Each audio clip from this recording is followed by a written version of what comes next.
Alright, the Eagles' playoff path is clear, and fortunately it looks like the Birds will have every single player healthy for the wildcard round. However, the Packers are dealing with a couple different injuries and just lost another starter for the season. So let's take a look at what that means for Green Bay and how serious is Jordan Love's injury. Plus the latest on Jalen Hurts and why is this the best case for Philly heading into round 1. Meanwhile, the Jets may not be getting Howie Roseman, but that isn't stopping them from going after Howie's right-hand man. And Kellen Moore's interviewing with the New Orleans Saints for their head coaching gig. So let's talk about that and everything else around the NFL. But first, let's run it.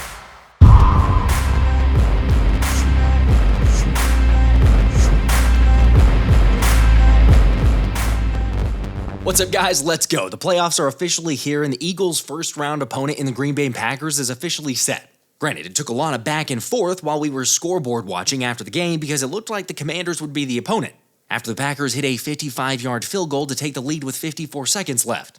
Meanwhile, the Commies had just allowed Dallas to score to take a 19-16 lead. However, as I'm sure you're all aware by now, the Packers' defense was like Swiss cheese and set up a game-winning 51-yard field goal for Chicago, which, by the way, was the first road win on a Sunday for the Bears in over 3 years.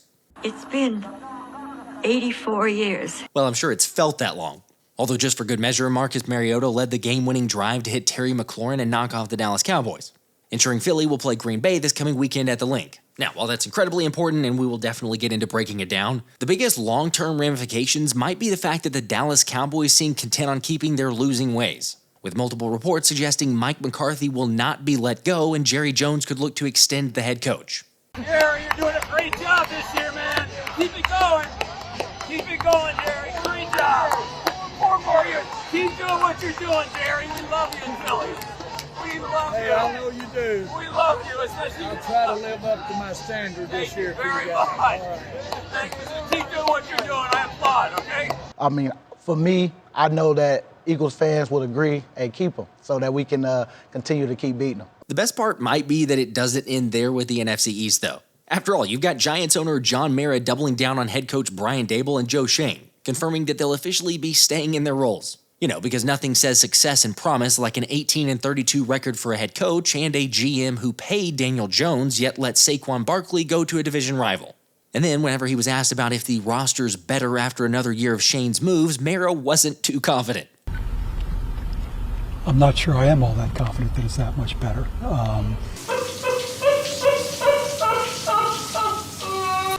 Wasn't even an awning in that direction. No, I know. Jumped 20 stories.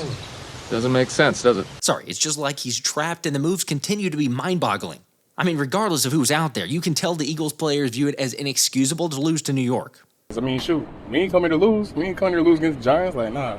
Alright, congrats to the fellas for tying the franchise record with their 14th win in the 20-13 victory over the G-Men. And honestly, the most rewarding part is that they did that with the vast majority of their starters safe and sound on the sidelines.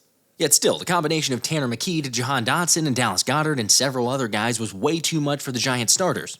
I know the type of player I am. I know I can make plays. Whenever my opportunity is called upon, I know I'm ready for it. I'm able to make plays. So, you know, just staying patient has been a thing that, you know, I've learned coming up through time. College, I had to stay patient and wait my turn. This year, I'm doing the same thing. So it's not nothing new to me. You got to stay true to yourself. And keep working on your craft. That's what I do every single day. And I got a lot of great guys around me to help me keep getting better. So, you know, it's easy for me. Whenever my opportunity is called upon, I go get it. Not gonna lie, but it was pretty cool to see Dotson actually targeted and used with a little bit of regularity for once. Also, the Mormon Missile secret was already let out against Dallas, but he was incredible in his first NFL start, completing 27 of 41 passes for 269 yards and 2 touchdowns. In fact, McKee's the first quarterback in Eagles history to throw 4 touchdown passes in his first 2 games. And he did it in less than 2 full games. Granted, it just speaks to Tanner's willingness to stand in the pocket, be decisive with the football, and deliver strikes quickly and on time. Of course, after throwing for the most passing yards in a first half on Sunday out of any Eagles quarterback this season, there naturally started to pop up QB controversy comments on social media. And here we go. Sorry, but I'm not buying into that at all. Sure, it's really promising to have the depth Philly does, but when it comes to QB1, that's Jalen, which is why I'll definitely be sleeping on the notion of anyone else, much like A.J. Brown was late in the second half on Sunday. By the way, A.J. did end up tweeting that he was praying and not sleeping when the cameras caught him there. Either way, for the record, Swole Batman was up cheering on the squad and fired up earlier in the game. It's just that he deserves to get some nice R&R ahead of the first round matchup. We were fortunate enough to be in a position to create, obviously you always want the bye week. We didn't get that. Obviously there'll be a game tonight to decide that. And so we were able to kind of create our own bye week, I guess to say, after, not having a bye week since week 5. So that's good. Yeah, anytime you can get the guys rest this late in the season, it's like when we take guys out, when we have a big lead in a game, you want to take them out to rest those guys as well because it's a long season. And every game's so important that you just, it's huge to be able to do that. The ability to do that right there is priceless, and I'm hyped like crazy for this playoff game, so why don't we do another giveaway? First off, congrats to Sensei Aiden for winning the 2 tickets during the stream on Sunday, but I'm back to offer 2 more tickets for the wildcard matchup this weekend. All you gotta do is drop a like on this video, and then after hitting the like button, go type in "Go Birds" in the comments, where I'll randomly draw 1 lucky winner during our Wednesday night live stream at 7:30 p.m. Eastern Time to win the tickets. Also, quick reminder, as I always do, but be on the lookout for scammers. I will never make you pay for anything. And I'll always end up sending a personalized message along with the custom emoji so that you know it's legit if you win. Now, speaking of winning, I want to talk about the sponsor of today's video, Rocket Money, real quick. You guys know that I'm not the best when it comes to budgeting and saving money, because just about any chance I get, I'm on the Eagles shop buying the latest gear or merch or whatever they've got that's new. However, honestly, I didn't think too much about savings or finances until we started having kids. But you know what? I made a resolution this year that I would start saving money and finally having a balanced budget.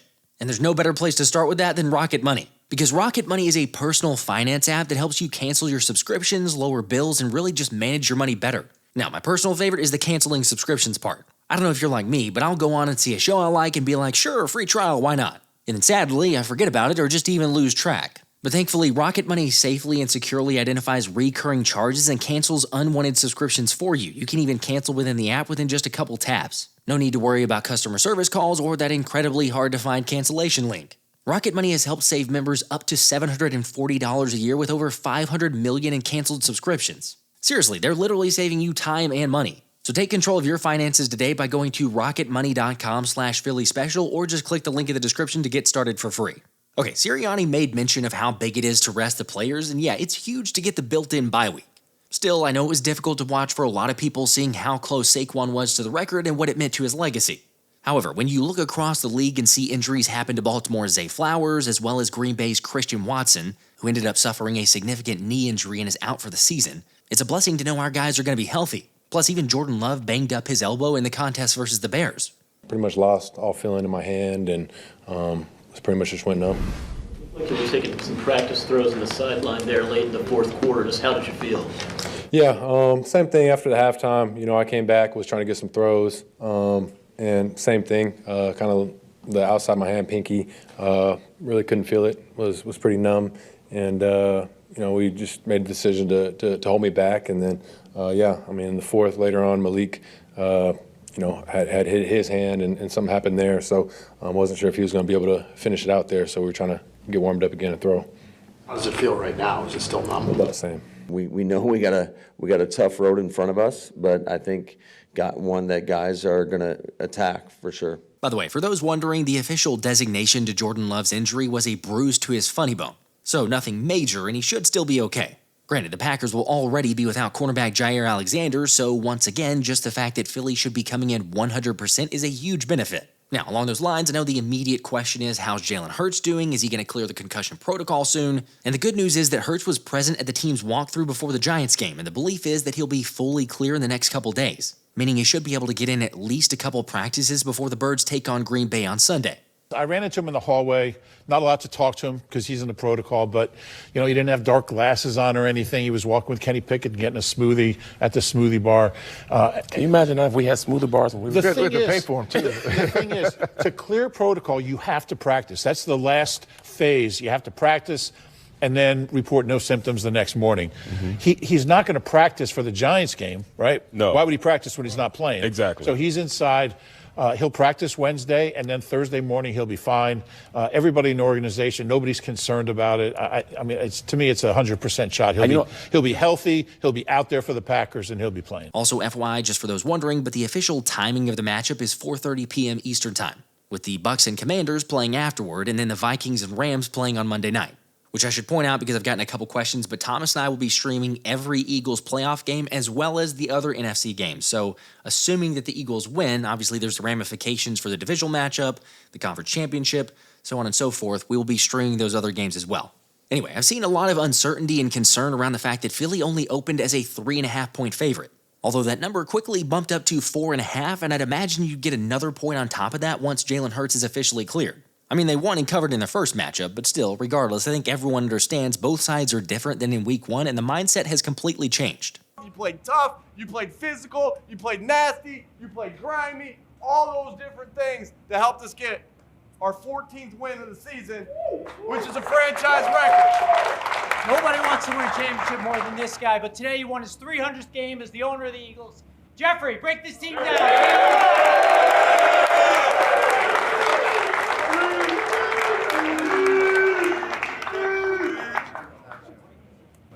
Hey, listen, this is for all you guys. We got a lot more to accomplish.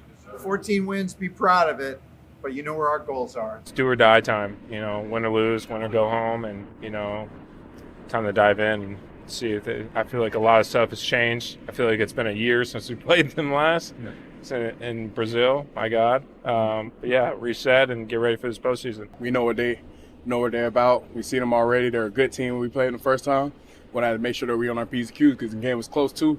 And but at the end of the day, it's a playoff mindset. It's a new season going into next week, and we just have to treat it as such. When so much time has passed between matchups, is there anything you can take from that tape way back in September? Yeah, of course. You can take it away from tape, and it depends on who the coordinator is from like 1970 if they still coaching. But, it's a lot of things that we know they have a tendency to do.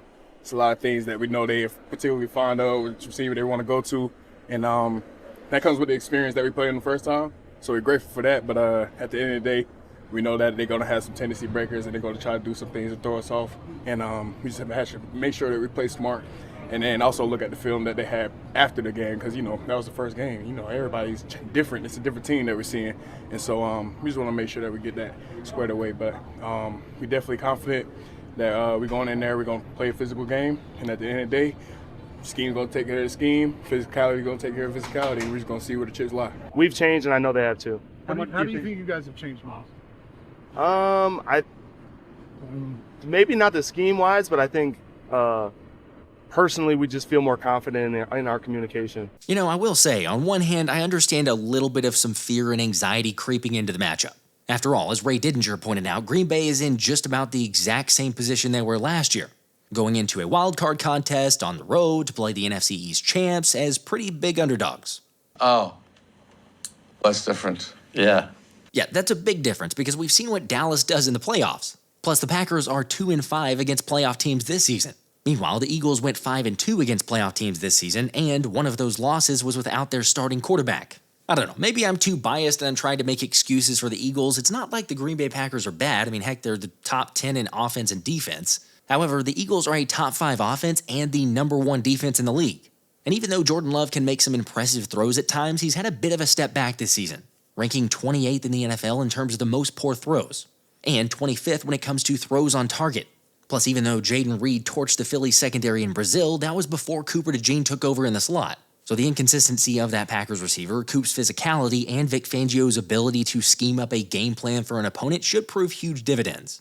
Another thing I would just throw out there is seeing the change in Jordan Davis this season. Give the big guy some credit, but JD was balling on Sunday against the Giants. And despite a few early struggles in the season, he's been a crucial element in Fangio's run defense, which given the way Matt LaFleur's leaned on Josh Jacobs for the ground game, especially in the latter half of the season, JD's presence is going to be a much-needed one against Green Bay. Now, the other aspect is that Bryce Huff is finally getting healthy and made some noteworthy stops against the run versus the Giants too. Not that you're asking him to play a ton of snaps, but he can't be worse than what he did in Brazil.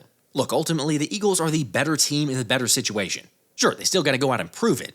Heck, the last time they played a wild card game against Green Bay, they got beat, which ironically was the same year that they opened up against the Packers in 2010, although the Birds are the ones that lost that opener then too.